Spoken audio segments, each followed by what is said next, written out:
Bonjour les enfants, bienvenue dans mon cours de mathématiques. Aujourd'hui, nous allons apprendre à résoudre des problèmes sur le prix de vente. Mais d'une façon particulière, nous allons apprendre à faire le raisonnement d'un problème. C'est le raisonnement qui va nous aider à résoudre le problème. Parce que le problème que nous avons devant nous a plusieurs solutions et tu dois avoir une technique, une méthode facile, efficace pour résoudre le problème. La première chose à faire quand tu es devant un problème, tu dois prendre le temps de lire. Tu lis pour comprendre. C'est ce que nous allons faire. Pierre est tailleur et prépare un costume. On te met dans la situation. Pierre, qui est un tailleur, doit confectionner un costume. Il achète 3 zones de toile à 1750 gourdes l'aune. Son temps de travail lui revient à 3500 gourdes. Il veut faire un bénéfice de 2800 gourdes. Quel sera le prix de vente du costume? Ici, on te parle d'un tailleur, qui s'appelle Pierre, ça c'est important. Pierre qui veut confectionner un costume, pas pour porter, mais pour revendre. S'il veut revendre le costume, ça veut dire qu'il doit faire un bénéfice. Maintenant, qu'est-ce qu'il fait? Il va acheter du tissu. Il dépose son argent. Maintenant, s'il veut revendre le costume, il va tenir compte de ses dépenses. L'argent qu'il a utilisé pour acheter le costume, et il va aussi noter le temps de son travail. Maintenant, c'est ce que nous allons faire. Quand tu as fini de bien lire pour comprendre le problème, tu vas résumer le problème. Tu vas réduire le problème à sa plus simple expression. Tu vas écrire les données. Dans le texte, tu vas relever toutes les données qui te seront utiles pour résoudre le problème. Justement, tu vas sur un cahier de brouillon et tu vas écrire données. Ce sont les données qui vont t'aider à faire une bonne interprétation des chiffres. Ici, tu apprends chaque information donnée dans le problème et tu vas l'interpréter. Premièrement, qu'est-ce que tu as comme information utile? Si tu veux, tu peux commencer par les entourer. Voilà, 3, le chiffre 3, 1750 gourdes, 3500 gourdes, 2800 gourdes, et finalement, on te pose une question. Tous ces nombres que tu as entourés, tu vas les interpréter. C'est-à-dire, tu vas dire, en écrivant les données, tu vas dire que représente chaque nombre. Tu as 3, c'est la quantité de tissu qui a été acheté, 3 zones de tissu.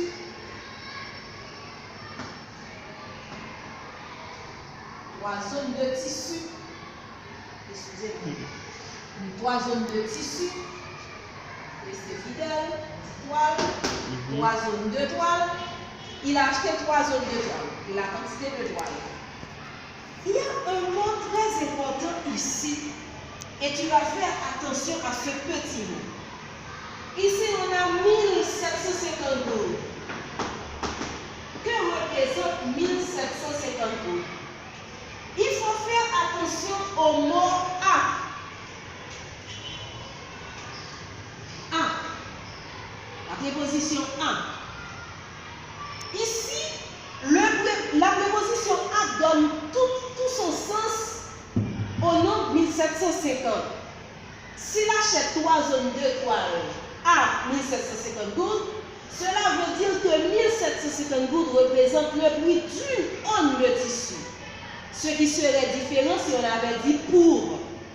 Si on avait dit qu'il achète 3 zones de toile pour 1750 gourdes, 1750 gourdes représenterait le prix d'achat total du tissu. Mais ici, à préposition, 1750 gouttes égale prix d'achat du haul. Voilà. La bonne interprétation, à cause de la préposition à, 1750 gouttes représente le prix d'achat d'une seule aune de toile. Ok? Maintenant, son temps de travail lui revient à 3500 gouttes. Nous disons ce que 3500 gouttes représente dans le problème. Quand il a fini d'acheter le tissu, il doit confectionner ça, donc il doit être payé pour son travail. C'est ce qu'on pourrait appeler la main-d'œuvre. La main-d'œuvre. Eh bien, la main-d'œuvre est une sorte de frais. Donc tu l'appelles frais. Oui, tu l'appelles frais. Frais. Ou bien tu peux l'appeler main-d'œuvre. Donc c'est un frais. Je mets frais parce que le mot frais va t'aider et va te faire voir quelle formule utiliser pour trouver la bonne solution. Donc je mets frais pour 3500 gouttes.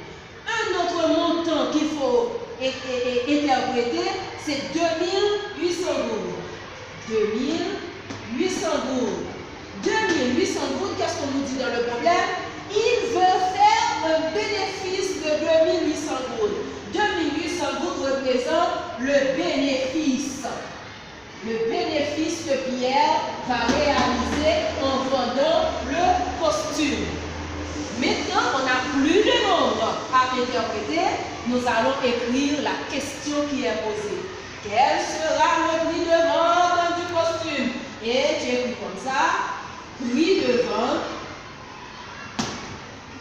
Prix de vente du costume.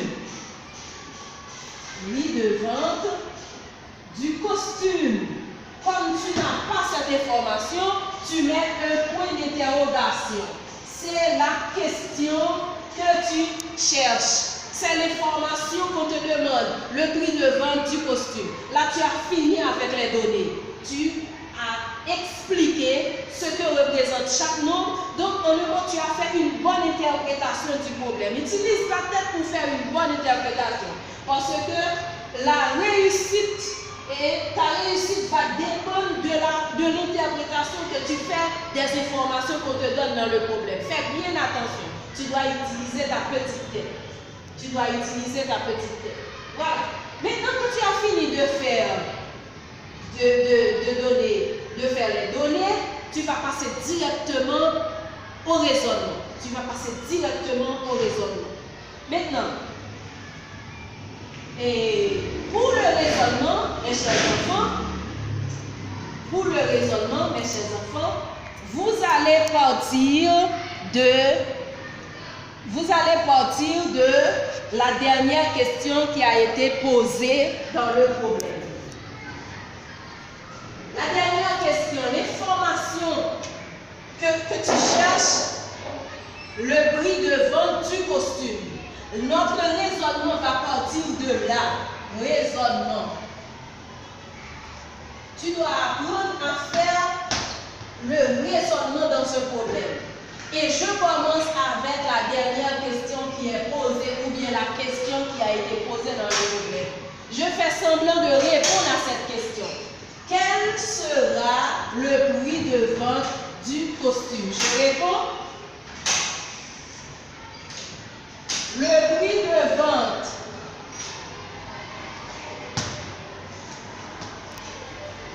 de vente du costume. Alors, je ne dis pas, je dis égal. Voilà. Le prix de vente du costume égal. Pour répondre à cette question, mes chers enfants, il faut aller vers la formule que tu avais apprise en classe. Quelle formule tu avais apprise en classe pour trouver le prix de vente? Ok, prix de vente égale, on t'avait dit prix de vente égale prix d'achat plus bénéfice. Et j'espère que tu as déjà bien retenu tout ça. Ce n'est pas l'objectif du cours. On t'avait donné une autre formule aussi. Prix de vente égale prix de revient plus bénéfice. Maintenant, tu as ces deux formules dans ta tête. Tu retournes dans le problème. À partir de ce que tu as comme information, tu vas voir quelle formule utiliser dans ce cas précis. Est-ce que je dois utiliser le prix d'achat plus bénéfice? Est-ce que je dois utiliser le prix de revient? Si j'utilise le prix d'achat, est-ce que ça va marcher? Il va manquer quelque chose. Ici, dans ce cas, je dois utiliser la deuxième formule puisqu'on m'a parlé du prix d'achat et on m'a aussi parlé des frais. Dès qu'il s'agit de frais en plus du prix d'achat, je dois utiliser le prix de revient. Ici, la formule à appliquer pour ce problème, c'est la formule du prix de revient. Donc, je prends la deuxième formule. Le prix de vente du costume égale prix de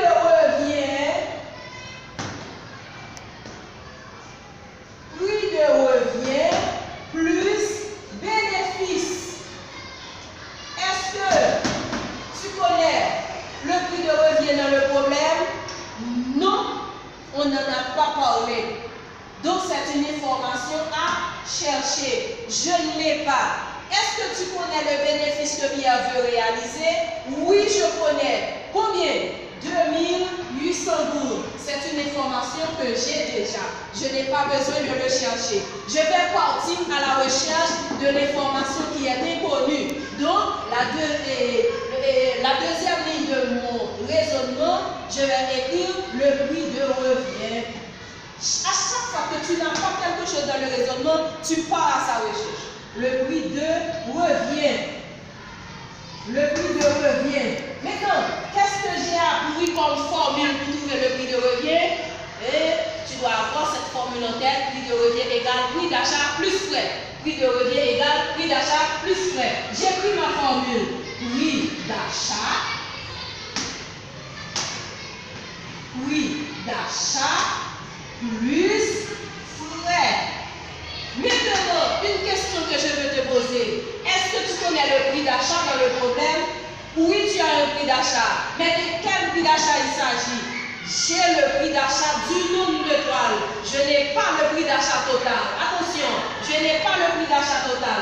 Donc, je dois chercher le prix d'achat total. Est-ce que je connais le frais? Oui, ce qu'il reçoit pour la main-d'œuvre, 3500 gouttes, je connais déjà. 3500 gouttes, je n'ai pas besoin de chercher cette information. Ici, l'information à chercher, c'est le prix d'achat des 3 zones de toile. À chaque fois que tu n'as pas une information, tu pars à sa recherche. Le prix d'achat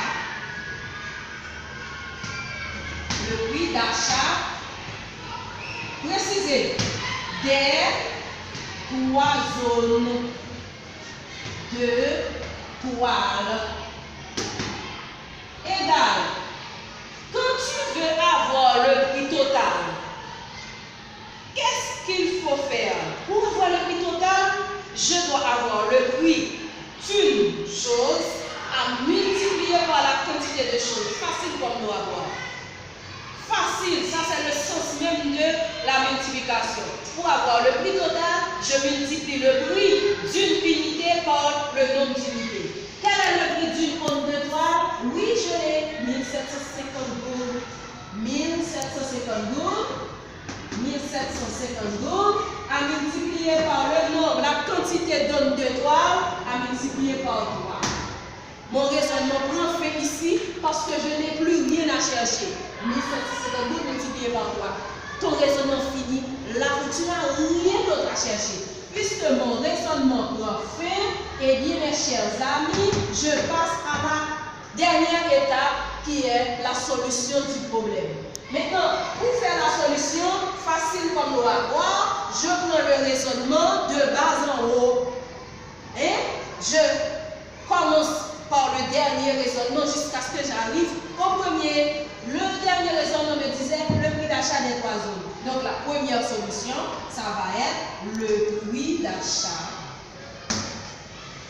le prix d'achat des 3 zones de toile est, je vais à la ligne pour mettre les opérations, 1750 gouttes à multiplier par 3 égale, en bon élève, je vais au bouillon, 1750 gouttes à multiplier par 3. 3 fois 0, 0, 3 fois 5, 15, 3 fois 7, 21 plus 1, 22, 3 fois 1, 3, plus 2 égale 5. Donc, 5250 gouttes, c'est le prix d'achat. 5250 gouttes, c'est le prix d'achat total de la toile. Deuxième solution, n'oubliez pas, j'ai dit que le raisonnement, nous partons de bas en haut. Voilà le raisonnement. Maintenant, deuxième raisonnement. Le prix de revient du costume est. Voilà, je vais à la ligne. Qu'est-ce qu'on avait dit? Le prix d'achat des 3 zones qui est de 5250 gouttes et plus les frais 3500 gouttes égale. Donc je vais faire une addition. Je vais au bouillon 5250 gouttes plus 3500. L'addition. 0 plus 0, 0. 5 plus 0, 5. 5 plus 2, 2 plus 5, 7. 5 plus 3, 8. Ça me donne 8750 gouttes. 8750 gouttes. Ça, c'est le prix de revient du costume. Et je monte, je continue à monter dans le raisonnement. Le prix, c'est la dernière question qui a été posée, le prix de vente du costume. Le prix de vente du costume est 2 points, je vais à la ligne. On avait dit, le prix de revient qu'on vient de chercher, 8750 gouttes, plus le bénéfice, 2800 gouttes, égale 8750 gouttes, plus 2800 gouttes, égale 0 plus 0, 0, 5 plus 0, 5, 7 plus 8, 15, 10, 11. Ça fait 11 550 gouttes. Alors, j'ai pris la réponse. La réponse à la question qui a été posée. Le prix de vente du costume est 2000. Combien nous avons trouvé? 11 550 gouttes. Voilà. Voici la réponse que nous cherchons. En résumé, mes chers enfants, pour réussir ton problème, tu dois bien lire le problème. Deuxièmement, tu fais une bonne interprétation des informations qui te sont données en listant les données. Et troisièmement, tu fais un bon raisonnement en te référant aux formules que tu as déjà apprises en classe. Et en dernier lieu, tu prends ton raisonnement de bas en haut, ce qui te donne les formules jusqu'à ce que tu arrives à la question finale. Merci, bonne participation. Oh ouais. Bien. Je vais si la fait briller là-dedans, on va y tenir.